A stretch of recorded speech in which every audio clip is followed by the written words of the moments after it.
Well, friends, good morning. So, the topic of the day is loss prevention and marine insurance.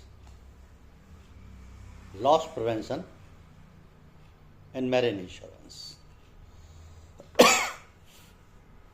Say, loss control or loss prevention means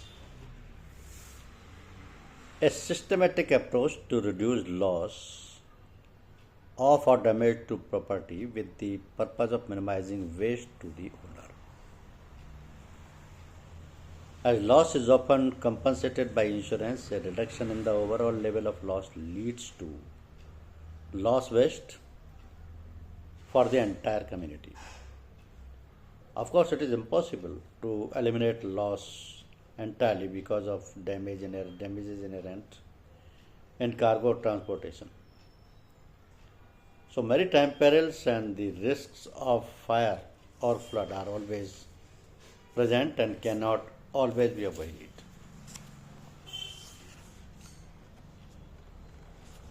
So, the prevention taken about certain losses must be understood. Say, for example, theft, privilege, and non-delivery. So, with almost one-third of preventable losses attributable to pilferage, theft, and non-delivery, the shipper should be advised to take following simple precautions. Use only new, well-constructed packing for the product. Early deterioration or collapse of flimsy or used cartons, boxes or bags invites pilferage through exposure or contents. Corrugated fasteners will add to the security of wooden boxes. Shrink wrapping, strapping, and bending will further contribute to package security. Secondly, do not advertise your product to thieves and pilferers.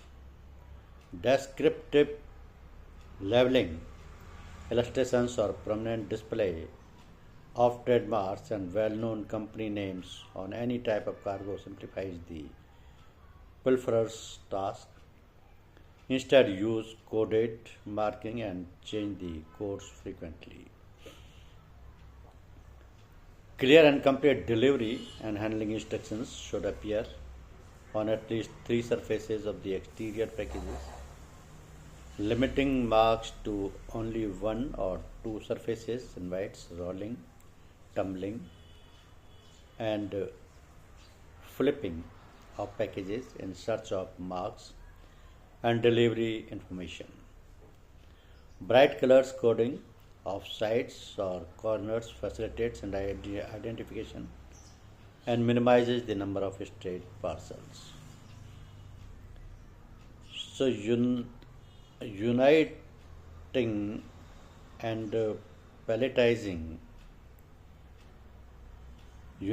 and palletizing as well as use of intermodal containers will help to keep the cargo together and also make it inconvenient to thieves and pilferers. So insist on promote pickup and delivery. The longer the cargo rests on piers, in terminals, port sheds, or in trucks' bodies, the more it is exposed to loss by theft or pilferage.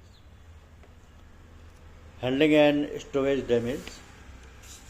Cargo handling in various seaports and airports of the world ranges from highly professional and sophisticated to totally unskilled rough seas, turbulent air, heavy traffic, and substandard roads subject to cargo to every imaginable kind of motion and impact. So the consignor must pack for the toughest leg of the journey. Marine insurers resist claims that arise from insufficient or unsuitable packing. It is for the consignor to ensure that adequate protection for the goods is provided. One of the exclusions in institute cargo clauses and inland transit clauses railroad reads like this: in no case shall this insurance cover loss, damage, or expenses caused by insufficiency or unsuitability of packing or preparation of the subject matter insured for the purpose of this clause. Packing shall be deemed to include stowage in a container or lift van, but only where such stowage is carried out prior to attachment of the insurance or by the assured or their support. So the wise selection of packing depends on the nature of the cargo. Items which completely fill the box or carton and contribute to the strength of the package are normally the easiest and the most economical to package. Articles which do not completely fill the selected countries must be cautioned, pressed, fastened, or blocked to prevent damage to the article itself or destruction of the container. Do not exceed whatever capacity the box, bag, or carton was designed to accommodate. Utilize, palletize, or assemble cargo into the largest practical unit consistent with handling, weight, and dimensions requirements. Packaging should be strong enough to withstand the weight of other cargo that might be stored on top of it and to withstand the pressure created by both movements and transit and handling.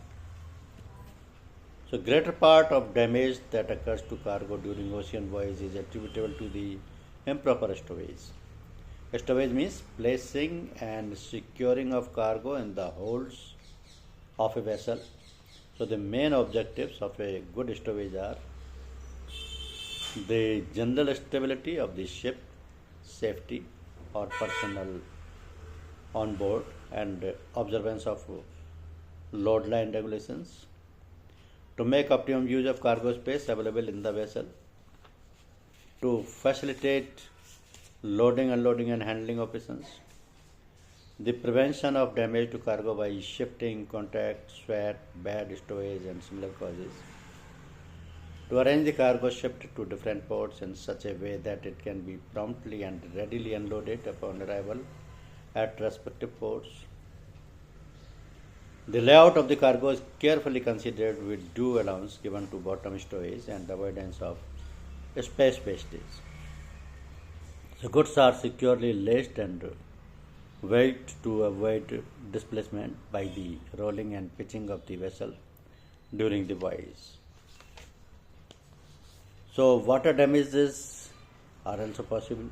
So in that case, rain, high humidity, condensation, and sea weather, sea water separately or in combination can reduce otherwise stable cargo into a ruin of soggy, stained, mildewed, rusty, or delabeled merchandise.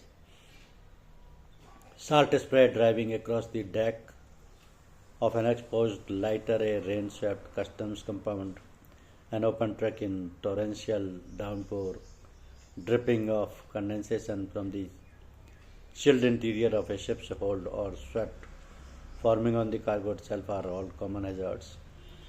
Each commodity has its own unique characteristics which react differently when exposed to water. The cargo should be protected from water damage from external sources such as rain, seawater, high humidity, and ship's sweat by adequate preparation and packing. Apply preservatives, corrosants, inhibitions, or waterproof wrapping directly to the item. The use of inhibitors or waterproof wrapping directly to the item. The use of desiccants, that is moisture absorbent materials, and waterproof barriers, liners, and wraps is particularly effective in protecting moisture sensitive items. Shield cargo on top and sides by use of waterproof shrouds. Provides adequate skids, pallets, or dunnage to keep cargo items above collecting drainage. So crates and other larger containers should have drain holes in the bottom to preclude collection of water within the packing. This is particularly important where cargo is subject to formation of condensation, that is cargo or sweat. So containerized cargoes are also there. That means intermodalism, a concept which embraces the movement and transfer of standardized cargo containers by sea, air, and land, has enhanced the rapid movement of cargo.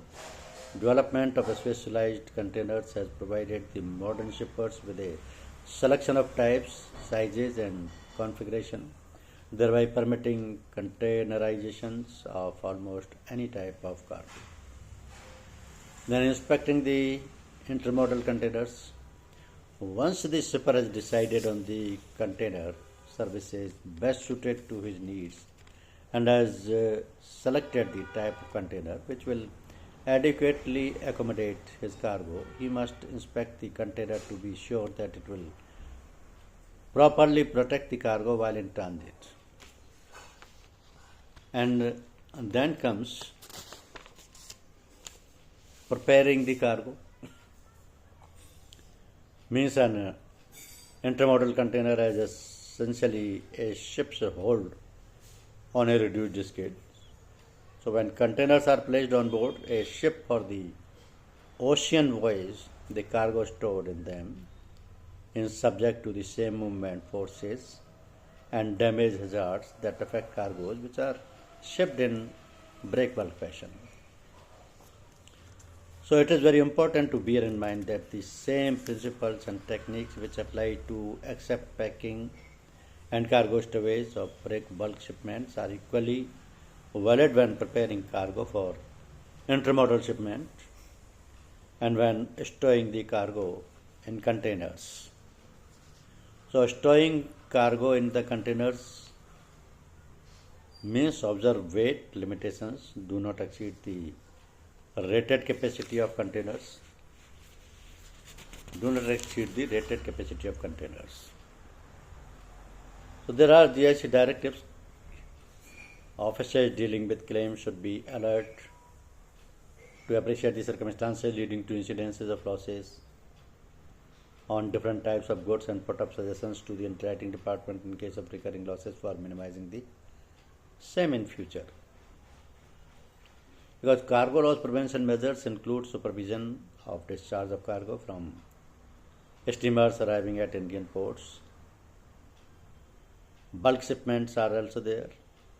Cargo supervision must be arranged immediately on acceptance of such risks. Services of Loss Prevention Association of India or independent supervisors shall be utilized. The requisite information shall be conveyed to the Loss Prevention Association or surveyors appointed for the purpose well before arrival of the steamer so that they can gear up for the work. So in the cases of bulk cargo insured on terms including shortage, besides supervision of the discharge, the surveyors should be asked to witness weightments and arrange for sweepings in the hold and wharf. So that is the way the prevention, loss prevention in the marine is possible, because this is most important and that can be understood by an example. An interesting study conducted by the insurance company of North America of loss experience over many years based on a sufficiently large volume of business indicated that almost 83% of all cargo losses are preventable. Such preventable losses include theft, pilferage and non-delivery 32%, handling and storage damage 40%, loss from water damage 9%, marine perils, that is seawater and heavy weather 2%. So 83% of all cargo losses are preventable. Thank you very much.